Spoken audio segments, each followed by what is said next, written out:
नमस्कार। हमारे चैनल में आपका स्वागत है। मैं हूं रामचंद्र मौर्य। साथियों, अगर आप पहली बार हमारे वीडियो देख रहे हैं तो इसे सब्सक्राइब कर लीजिए और सामने की घंटी जरूर दबा दीजिए ताकि विश्लेषण से संबंधित हमारा रोज का वीडियो आपको तुरंत मिल जाए। धन्यवाद। आज हम चर्चा करेंगे प्रधानमंत्री नरेंद्र मोदी के तीसरे टर्म के 100 दिन पूरे हो गए हैं और प्रधानमंत्री नरेंद्र मोदी अपनी उम्र के 74 साल पूरे कर लिए हैं। प्रधानमंत्री नरेंद्र मोदी को 74वें जन्मदिवस पर अनेक बधाई और शुभकामनाएं। लेकिन प्रधानमंत्री से बड़ी एक शख्सियत है जिसने समाज के लिए, खास करके ओबीसी एसटी एसटी का समाज के लिए जिंदगी भर काम किया है और अंधविश्वास, धर्म और पाखंड 33 करोड़ देवी देवताओं के खिलाफ अभियान चला करके पाखंड मुक्त करने के लिए इस देश के ओबीसी एससी एसटी को नसीहतें दिया था। हाँ, हम ईबी रामास्वामी नायकर पेरियार की बात कर रहे हैं। दक्षिण भारत के तमिलनाडु में जन्मे 17 सितंबर 1879 में जन्मे पेरियार ने करीब 94 साल तक अपनी लंबी जिंदगी में जिस तरह से धर्म, पाखंड और ईश्वर को चिन्हित किया और परिभाषित किया और इसके मूल में जा करके, पाखंड के नींव में जा करके और नींव में मट्ठा डालने का काम किया और ब्राह्मणवाद की बुनियाद को हिलाने और ध्वस्त करने का काम दक्षिण भारत में किया, वह हम समझते हैं कि नरेंद्र मोदी के से बहुत बड़ा काम उन्होंने किया। और नरेंद्र मोदी की जो विचारधारा है, पेरियार की जो विचारधारा है, उसमें जमीन आसमान का अंतर है। प्रधानमंत्री नरेंद्र मोदी आरएसएस के प्रचारक 35-40 साल तक रहे हैं और आरएसएस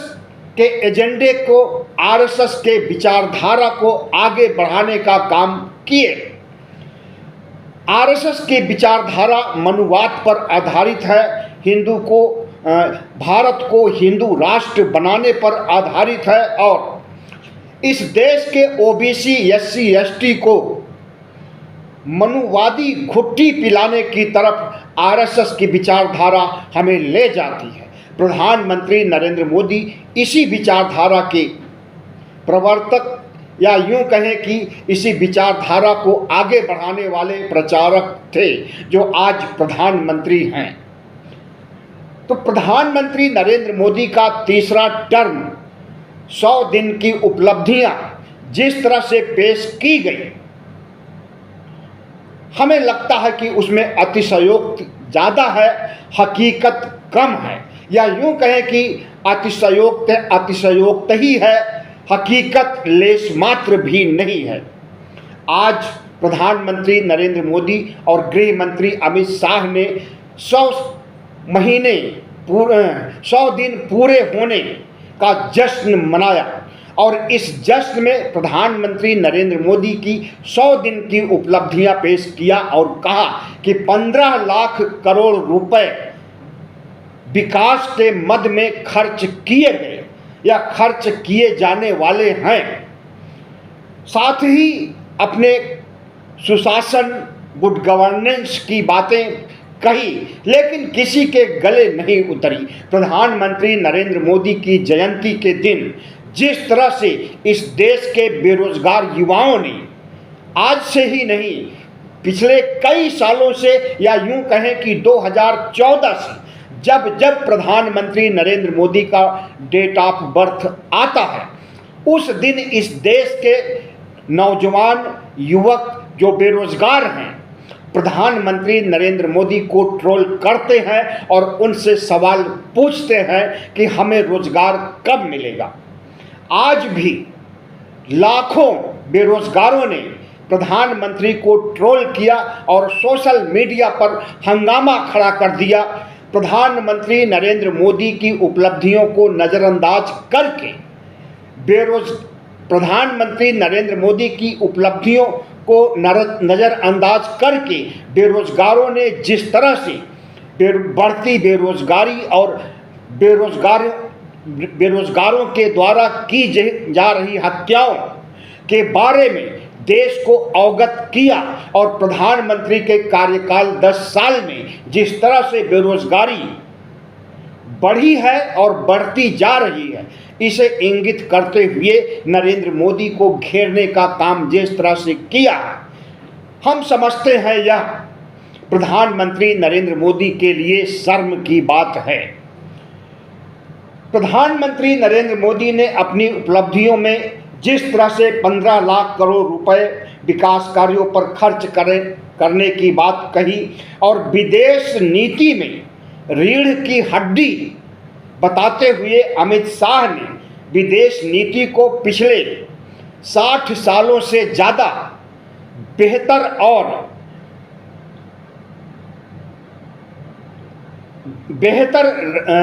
विदेश नीति चिन्हित करते हुए परिभाषित किया कि पिछले 60 सालों में ऐसी विदेश नीति नहीं रही है। लेकिन दूसरी तरफ विपक्ष भी प्रधानमंत्री नरेंद्र मोदी और अमित शाह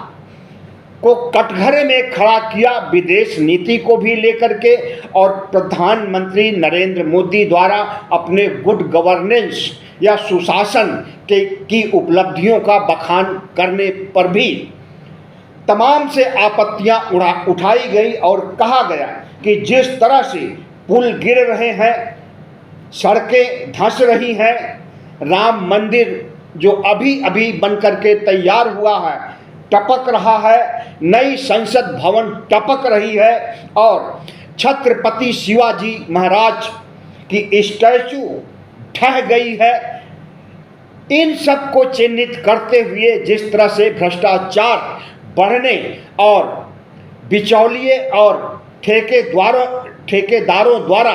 जो भ्रष्टाचार किया गया है और इनमें करोड़ों अरबों के खर्च होने के प्रश्न को बड़ा करते हुए नरेंद्र मोदी को घेरने के लिए कांग्रेस पार्टी के प्रवक्ताओं ने जिस तरह से प्रधानमंत्री नरेंद्र मोदी को घेरा है, हम समझते हैं कि इस तरह से पिछले 10 सालों में किसी ने प्रधानमंत्री से सवाल नहीं पूछे हैं और ऐसा पहली बार हो रहा है जब सरकार बैसाखियों पर है, सरकार कमज़ोर है और सरकार को पता है कि उसकी कमजोरी की वजह से आए दिन उसे तमाम तरह की मुसीबतों से दो चार होना पड़ रहा है। यहाँ तक कि संसद में बिल भी पास कराने में असक्षम हो गई है वर्तमान मोदी सरकार। 4-5 बिल आए लेकिन कोई जेपीसी को भेज दिया गया, कोई ठंडे बस्ते में डाल दिया गया, एक भी बिल नहीं पास हुआ। तो प्रधानमंत्री नरेंद्र मोदी एक तरफ अपनी उपलब्धियों का पुल बांध रहे हैं और दूसरी तरफ विपक्ष उनकी उपलब्धियों को रसातल में भेज रहा है और अपनी लकीर बड़ी कर रहा है। और विपक्ष जिस तरह से मजबूत हो करके प्रधानमंत्री नरेंद्र मोदी को चुनौती दे रहा है और जिस तरह से प्रधानमंत्री के 74वें जन्मदिन पर विपक्ष ने प्रधानमंत्री नरेंद्र मोदी, अमित शाह और बीजेपी सरकार को घेरने का काम किया, तो उसमें एक सवाल यह भी पूछा गया कि जब इतना बड़ा जश्न मना रहे हैं, अपने सुशासन का डंका पीट रहे हैं, तो इस जश्न में 100 दिन की उपलब्धियों के जश्न में शामिल होने के लिए 2 बैसाखियां क्यों नहीं आई? नीतीश बिहार से, नायडू आंध्र प्रदेश से क्यों नहीं आए? उन्हें बुलाया ही नहीं गया या वो आए ही नहीं? ऐसा तो नहीं हो सकता कि नरेंद्र मोदी कोई इवेंट करें और उसमें नीतीश को, नायडू को न बुलाएं। अब यह बात जरूर हो सकती है कि नीतीश और नायडू ने आपस में चर्चा करके आने से इनकार कर दिया है, क्योंकि नीतीश और नायडू की जो डिमांड है, जो मांग है, उसे नरेंद्र मोदी ने पूरा नहीं किया है और कुछ समय से नीतीश और नायडू से संपर्क भी स्थापित नहीं हो रहा। और जिस तरह से आए दिन बिहार में नीतीश को पाला पलटने की बात चलती है और प्रूफ के साथ इंडिया गठबंधन के नेता और तेजस्वी यादव, लालू यादव चिन्हित करते हैं कि नीतीश फिर से पलटी मारने वाले हैं और इंतजार कर रहे हैं सही वक्त का। वह सही वक्त कब आएगा? हमें लगता है कि वह सही वक्त उस समय आएगा जब भारतीय जनता पार्टी 4 राज्यों के चुनाव में पूरी तरह से हार होगी। अगर वह 3 या 4 राज्यों में हार जाती है तब निश्चित है सरकार कमज़ोर होगी, और जब सरकार कमज़ोर होगी तो चारों तरफ से नरेंद्र मोदी, अमित शाह और बीजेपी सरकार को घेरने वाले खड़े हो जाएंगे। अपने भी पराये भी, अपने में संघ आता है और उस संघ के अंदर जो ऊहापोह और नरेंद्र मोदी को लेकर के, नरेंद्र मोदी को हटाने के लिए जो मंथन चल रहा है, हमें लगता है कि 4 राज्यों के चुनाव के पहले ही नरेंद्र मोदी और शाह को Bharatiya Janata party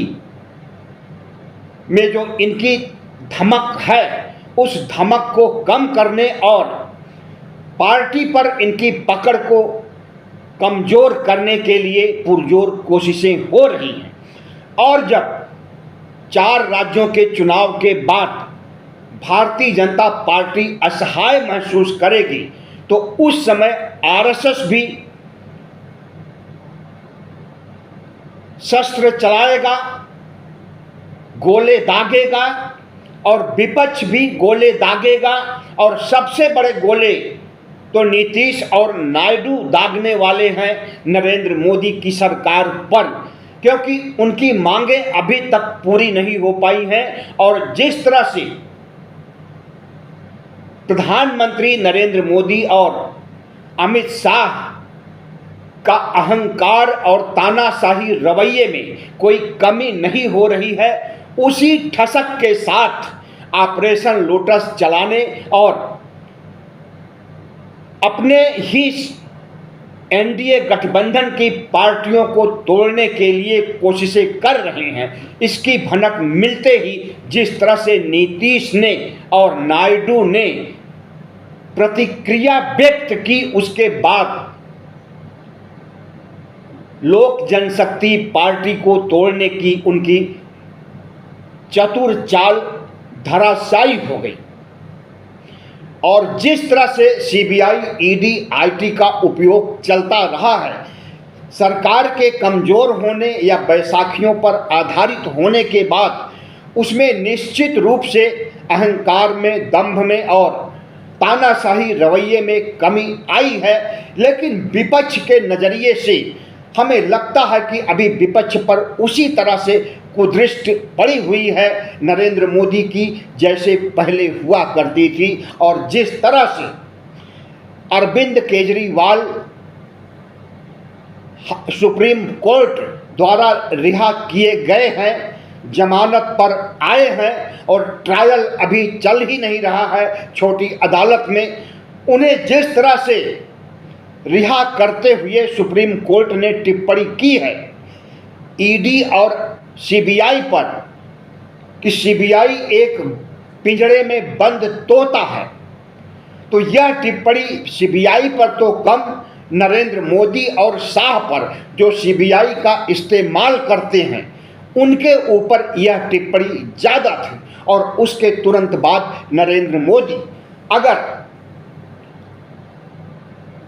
chief justice of India को मैनेज करने के लिए उनके घर चले गए तो उन्होंने निश्चित रूप से संविधान की लक्ष्मण रेखा को पार किया है। आज तक कोई भी प्रधानमंत्री किसी भी जज के यहाँ, चाहे हाई कोर्ट का जज हो या सुप्रीम कोर्ट का जज हो, उसके यहाँ जाने की जरूरत नहीं की है, क्योंकि संविधान ने एक लक्ष्मण रेखा खींच रखी है जिसके दायरे में रहना पड़ता है कार्यपालिका को और न्यायपालिका को। न तो न्यायपालिका कार्यपालिका के नज़दीक आकर के गलबहियां कर सकती है, और न कार्यपालिका और कार्यपालिका के प्रमुख, मंत्रिमंडल के प्रमुख प्रधानमंत्री उस लक्ष्मण रेखा को पार कर सकते। तो चीफ जस्टिस चंद्रचूड़ के घर जा करके क्या उन्हें मैनेज करने के लिए उनके घर गए थे, या फिर गणेश की पूजा करने के बहाने अल्पसंख्यक समाज, ओबीसी समाज को डरवाने का काम किया कि कार्यपालिका तो हिंदू राष्ट्र बनाना ही चाहती है, संविधान को बदलना ही चाहती है, आरएसएस भी यही चाहता है, और आरएसएस का यह 99 साल का एजेंडा है। उस एजेंडे को पूरा करने के लिए प्रधानमंत्री नरेंद्र मोदी लक्ष्मण रेखा पार करके चंद्रचूड़ के घर पहुंचे, और वहां पर क्या सेटिंग हुई, क्या बातें हुई, किस तरह से मैनेज किया, किस तरह से हिंदू राष्ट्र बनाने और संविधान हटाने के बारे में भी क्या चर्चा हुई, और अगर चर्चा हुई तो यह सब असंवैधानिक है, और अगर इस चर्चा को मूर्त रूप देने का काम नरेंद्र मोदी करेंगे और chief justice of India Chandrachud अगर उनका साथ देंगे, तब समझा जाएगा कि जो लक्ष्मण रेखा क्रॉस किए थे उसी का फलितार्थ है कि चीफ जस्टिस ऑफ इंडिया भी हिंदू राष्ट्र के पक्ष में आ गए हैं। और अगर ऐसा होता है तो यह भारत के लिए बहुत बड़ा दुर्भाग्य का दिन होगा। अगर चीफ जस्टिस ऑफ इंडिया जो गणेश की पूजा करते हैं, यह उनका व्यक्तिगत मामला है, जो जज जिस धर्म का है उस धर्म को माने, कोई आपत्ति नहीं है। जो जज जिस तरह की विचारधारा, कम्युनिस्ट विचारधारा, धर्मनिरपेक्ष विचारधारा, जिस तरह की विचारधारा हो माने, लेकिन जब वो कोर्ट में आता है तो हर तरह की विचारधारा से मुक्त होकर के, धर्म और पाखंड के नशे से मुक्त होकर के कोर्ट में एक जज की हैसियत से बैठता है, और उसे संविधान के मुताबिक, कानूनों के मुताबिक, आईपीसी के मुताबिक निर्णय देना होता है, और इस काम के लिए उसे संविधान का शपथ भी दिलाया जाता है। तो क्या संविधान का शपथ जो नरेंद्र मोदी लिए हैं, जो चंद्रचूड़ लिए हैं, उस संविधान के शपथ की लक्ष्मण रेखा को भी क्रॉस कर जाएंगे? और अगर क्रॉस करते हैं और आरएसएस के एजेंडे को आगे बढ़ाने के लिए, हिंदू राष्ट्र बनाने के लिए, संविधान को हटाने के लिए कार्यपालिका के साथ न्यायपालिका भी साथ आ जाती है, और आरएसएस तो पहले से ही चाहता है, तब फिर इस देश में एक बड़ी क्रांति हो सकती है, और सरकार, सत्ता, कार्यपालिका, न्यायपालिका और संघ के खिलाफ इस देश का ओबीसी, एससी, एसटी को कमान संभालनी पड़ेगी और एक जन आंदोलन खड़ा करना पड़ेगा, तभी तख्ता पलट किया जा सकता है। और इस तख्ता पलट के लिए अगर कोई जिम्मेदार होगा तो वह नरेंद्र मोदी होंगे, चंद्रचूड़ होंगे, मोहन भागवत होंगे, क्योंकि यह देश किसी भी तरह से, इस देश के ओबीसी, एससी, एसटी नहीं चाहेंगे कि भारत हिंदू राष्ट्र बने और बाबा साहब डॉक्टर भीमराव अंबेडकर के संविधान को हटा करके मनुवादी संविधान, या यूं कहें कि मनुवादी मनुस्मृति को लागू किया जाए, इसे यह देश कतई नहीं बर्दाश्त करेगा। हाँ, 15% सवर्ण जातियां जरूर चाहेंगी, लेकिन इन 15% सवर्ण जातियों और कार्यपालिका, न्यायपालिका और संघ पर भारी पड़ेगा ओबीसी, एससी, एसटी का जन सैलाब, क्योंकि ओबीसी, एससी, एसटी के कान उसी दिन खड़े हो गए थे जिस दिन चुनाव के दौरान आरएसएस का एजेंडा, संघ का एजेंडा लीक हो गया था, और कई भारतीय जनता पार्टी के कद्दावर नेताओं ने, आधे दर्जन से अधिक नेताओं ने कहा कि हमें 400 पार सीटें दीजिए, हम संविधान को बदल देंगे। उसी दिन से कान खड़ा हो गया है और यही वजह है कि प्रधानमंत्री नरेंद्र मोदी अपने तीसरे टर्म में 272 तक नहीं पहुंच सके। तो जो ओबीसी एससी एसटी का मतदाता 272 पर पहुंचने पर रोक सकता है, सरकार बनाने के लिए अवरोध खड़ा कर सकता है,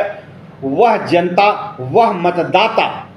संविधान को बचाने के लिए, धर्मनिरपेक्ष भारत को बचाने के लिए और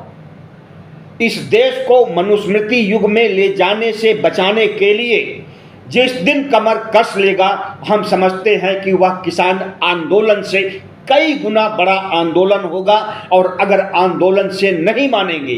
तो वही हाल होगा जो श्रीलंका में हुआ था, जो बांग्लादेश में हुआ था, तख्ता पलट होगा। तो नरेंद्र मोदी, चंद्रचूड़ और भागवत को नसीहत दी जाती है कि अगर वह आपस में मिल करके खिचड़ी पका करके भारत को भारत नहीं रहने देने की चाल चलना चाहते हैं, ब्राह्मणवाद को, मनुवाद को इस देश पर थोपना चाहते हैं, इस देश को 4000 साल के मनुस्मृति की ओर ले जाना चाहते हैं, तो आज 17 सितंबर प्रधानमंत्री नरेंद्र मोदी के जन्मदिन पर ओबीसी एससी एसटी भी सोच लिया है कि भारत को बचाने के लिए, संविधान को बचाने के लिए, धर्मनिरपेक्षता को बचाने के लिए, डॉक्टर भीमराव अंबेडकर की विचारधारा को बचाने के लिए ओबीसी एससी एसटी भी कमर कस लेगा। और प्रधानमंत्री नरेंद्र मोदी, चंद्रचूड़ और भागवत अगर राष्ट्र के खिलाफ, समाज के खिलाफ गद्दारी करेंगे तो उन्हें भी नहीं बख्शा जाएगा। आज दो तरह की विचारधारा आगे बढ़ रही है। पहली विचारधारा मनुवादी विचारधारा है, जो कि हिंदू राष्ट्र बनाने के लिए आमादा है, संविधान को खत्म करने के लिए आमादा है। और दूसरी विचारधारा की लकीर पहली विचारधारा से बड़ी हो गई है और उसे और बढ़ाना पड़ेगा।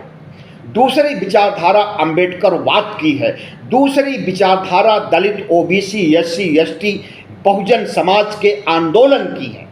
तो इन दो विचारधाराओं में टकराव भी आए दिन देखने को मिलता है। और जिस तरह से ओबीसी, एससी, एसटी समाज विचारधाराओं के टकराव में जंग जीतने के लिए कमर कस लिया है, वह चाहे संवैधानिक ढंग से चुनाव में पटकनी दे करके मनुवादी शक्तियों को अपनी बात को आगे बढ़ाने, अपनी लकीर, अंबेडकरवाद की लकीर को आगे बढ़ाने, पेरियार की विचारधारा को आगे बढ़ाने, बुद्ध और कबीर की विचारधारा को अपनाते हुए आगे बढ़ने और वैज्ञानिक सोच प्रकट करने और वैज्ञानिक सोच से विकास के रास्ते पर चलने की जो लकीर ओबीसी, एससी, एसटी खींच रहा है, उस लकीर को मनुवादी सोच वाली लकीर मिटा नहीं सकती है। और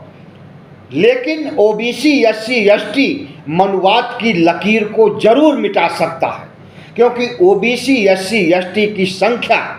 इस देश में 85% है और यही इस देश के मूल निवासी हैं।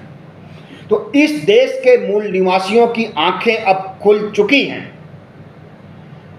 अधिकांश जागृत हो गए हैं और जो जागृत नहीं है उन्हें जागृत किया जा रहा है। जो लोग अभी मनुवाद को गले से लगाए हुए हैं, अब उनमें बहुत तेजी से परिवर्तन हो रहा है और अंबेडकरवाद, पेरियारवाद, तथागत बुद्ध के उपदेश की हवा इतनी तेज हो गई है कि वह हवा एक आंधी का शक्ल लेकर के ओबीसी, एससी, एसटी को एकजुट करने में कामयाब हो रही है। इन परिस्थितियों में प्रधानमंत्री नरेंद्र मोदी, संघ प्रमुख मोहन भागवत और न्यायपालिका के प्रमुख चंद्रचूड़, जो कि अपने घर पर गणेश पूजन का पर्व मनाते हैं, आरती उतारते हैं और इसे सार्वजनिक करते हैं, प्रधानमंत्री नरेंद्र मोदी के साथ गलबहियां डालते हुए, तो उससे ये क्या साबित करना चाहते हैं कि प्रधानमंत्री नरेंद्र मोदी और चंद्रचूड़ मिलकर के मनुवाद की लकीर को बड़ी कर देंगे, गणेश पूजा को की लकीर को अंबेडकरवाद से बड़ा कर देंगे। हमें ऐसा नहीं लगता है, और अगर ऐसी सोच उनकी है तो उनकी सोच धराशायी करने में इस देश का ओबीसी, एससी, एसटी आगे बढ़ेगा। तो जिस तरह से चंद्रबाबू नायडू और नीतीश कुमार ने बायकॉट किया है, 100 दिन की उपलब्धियों का आने से मना किया है, और आए दिन खबरें आती रहती हैं कि नीतीश नाराज हैं, नायडू नाराज हैं, इनके सांसदों को तोड़ने का कार्यक्रम चल रहा है गुप्त रूप से, पर्दे के पीछे विपक्ष को भी निशाने पर लेने और विपक्ष को तोड़ने, विपक्ष के सांसदों को खरीदने, गठबंधन के नीतीश नायडू के सांसदों को खरीदने की पेशकश की जा रही है। तो इन बातों से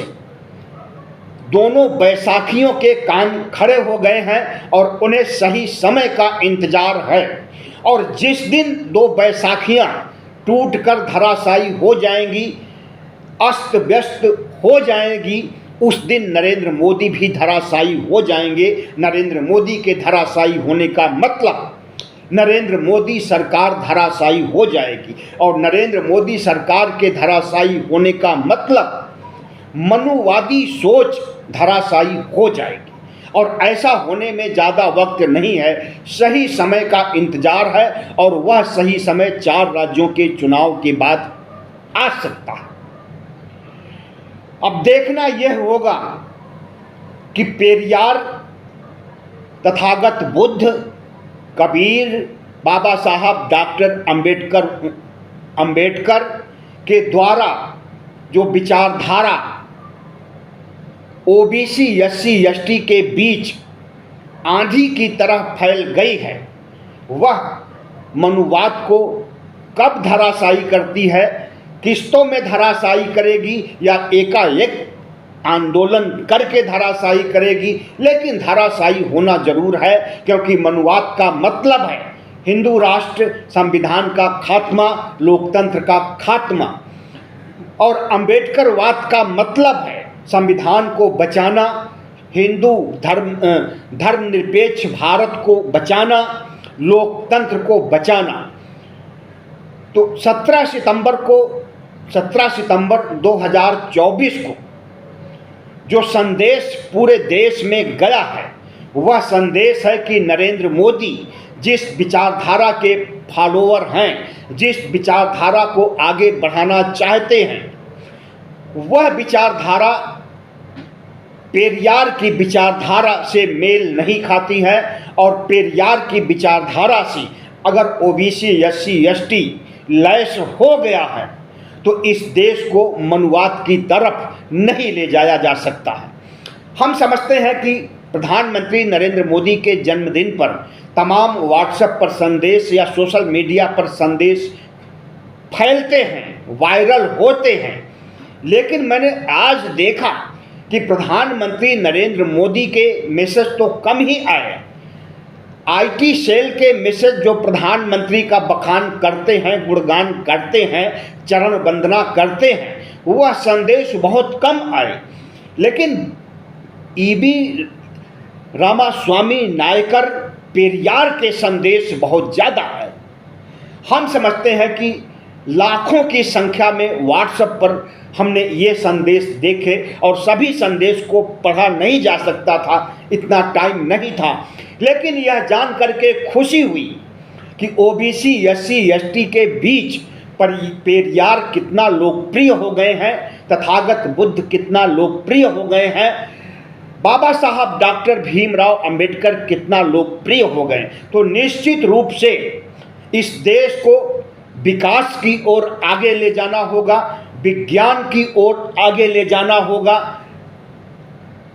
और अब जो कि नरेंद्र मोदी की सोच है, जो आरएसएस से निकले, आरएसएस के प्रचारक 35-40 साल तक रहे नरेंद्र मोदी को, जब संविधान के मुद्दे पर हार मिलती है तो वही नरेंद्र मोदी शपथ लेने के पहले 9 जून 2024 को सबसे पहले संविधान को माथे से लगाते हैं, उस पर सजदा होते हैं। तो ये है ताकत ओबीसी एससी एसटी की। उन्होंने दिखा दिया लोकसभा चुनाव में कि अगर हमारे ऊपर मनुवाद थोपोगे, संविधान की तरफ बुरी नज़र डालोगे तो उस आंख को फोड़ दिया जाएगा। और संविधान के निर्माता बाबा साहब डॉक्टर भीमराव अंबेडकर, धर्मनिरपेक्षता के जनक पेरियार और इस देश को करुणा अहिंसा का संदेश देने वाले बुद्ध, इनकी लकीर बड़ी हो गई है और इनकी लकीर को ही आगे बढ़ाते हुए बहुजन समाज के लोग विकसित भारत बनाना चाहते हैं, भारत में खुशहाली लाना चाहते हैं, गरीबी, जहालत और बेरोजगारी से मुक्ति पाना चाहते हैं। बहुत बहुत धन्यवाद। हमारे चैनल को सब्सक्राइब कीजिएगा, लाइक कीजिएगा और शेयर कीजिएगा।